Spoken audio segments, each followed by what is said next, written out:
Assalamualaikum warahmatullahi wabarakatuh. Perkenalkan nama saya Nela Agustina dengan NIM C1D1222029. Kali ini saya akan menjelaskan tugas ke-12 Cyber Security Management. Pertama, definisi dan pentingnya keamanan informasi. Definisi dari keamanan informasi adalah praktik melindungi informasi dari akses, penggunaan, pengungkapan, pengubahan, atau penghancuran tidak sah. Hal ini mencakup informasi dalam berbagai bentuk, baik fisik maupun digital seperti dokumen, data, gambar, dan perangkat lunak.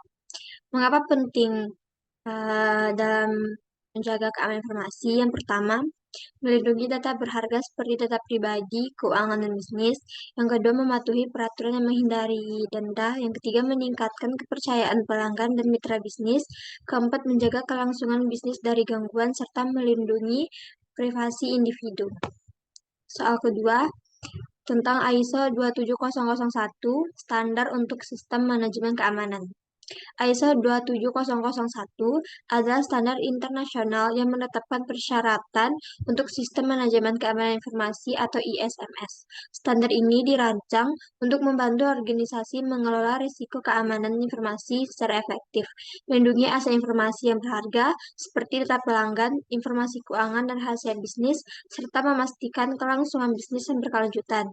Implementasi ISO 27001 membantu organisasi untuk mengidentifikasi, mengelola, dan mengurangi risiko keamanan informasi yang mungkin dihadapi serta meningkatkan kepercayaan pelanggan dan pemangku kepentingan. Selanjutnya, pentingnya audit keamanan informasi dan hal-hal yang perlu dilakukan. Eh, Apakah penting audit keamanan informasi itu? Jawabannya iya.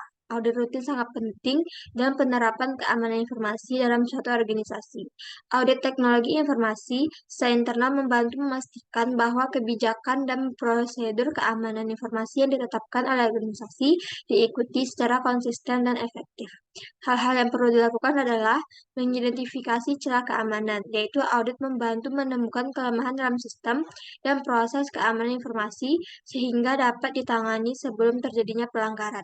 Memastikan kepatuhan. Audit memastikan organisasi mematuhi peraturan dan standar keamanan informasi yang relevan. Selanjutnya, meningkatkan kesadaran. Audit meningkatkan kesadaran karyawan tentang risiko keamanan informasi dan cara-cara untuk mengurangi. Selanjutnya, ada beberapa upaya untuk keamanan informasi digital. Yang pertama ada enskripsi, yaitu informasi yang dipertukarkan antara server dan pengguna di enskripsi menggunakan standar enskripsi yang kuat. Yang kedua ada pemantauan keamanan, yaitu secara teratur memantau sistem untuk mendeteksi dan menanggapi ancaman keamanan yang mungkin terjadi. Yang ketiga, pembaruan reguler, yaitu sistem diperbarui secara teratur dengan patch keamanan terbaru untuk melindungi terhadap kerentanan yang diketahui. Yang keempat, otorisasi akses, yaitu hanya tim yang pengembangan yang memiliki akses ke infrastruktur dan kode sumber dan akses ini diatur dengan tingkat otorisasi yang sesuai. Yang kelima, audit internal. Dilakukan audit internal secara berkala untuk memastikan bahwa standar keamanan yang tinggi dipertahankan. Selanjutnya, kebijakan keamanan yang ketat, yaitu dirancang dengan kebijakan keamanan yang ketat untuk melindungi data dan penggunaan data memastikan bahwa hanya informasi yang diperlukan yang dapat diproses. Soal selanjutnya, cara untuk membangun keamanan informasi pada perusahaan dan organisasi. Ada 10 cara. Yang pertama, penetapan kebijakan. Tetapkan kebijakan informasi yang jelas dan komprehensif. Yang kedua, penilaian risiko.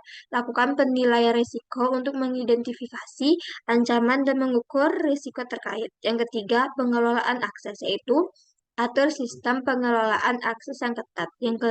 Keempat, enskripsi data.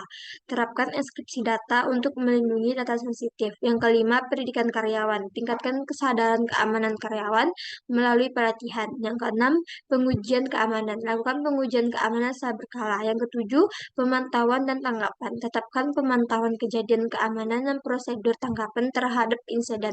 Yang kedelapan, kepatuhan regulasi, yaitu pastikan kepatuhan terhadap regulasi keamanan yang berlaku. Yang sembilan, evaluasi dan pembaruan, yaitu evaluasi dan pembaruan kebijakan secara berkala dilakukan. Yang terakhir ada pengelolaan vendor, yaitu pastikan vendor juga mematuhi standar keamanan yang tinggi. Baiklah, itulah yang dapat saya jelaskan. Assalamualaikum warahmatullahi wabarakatuh.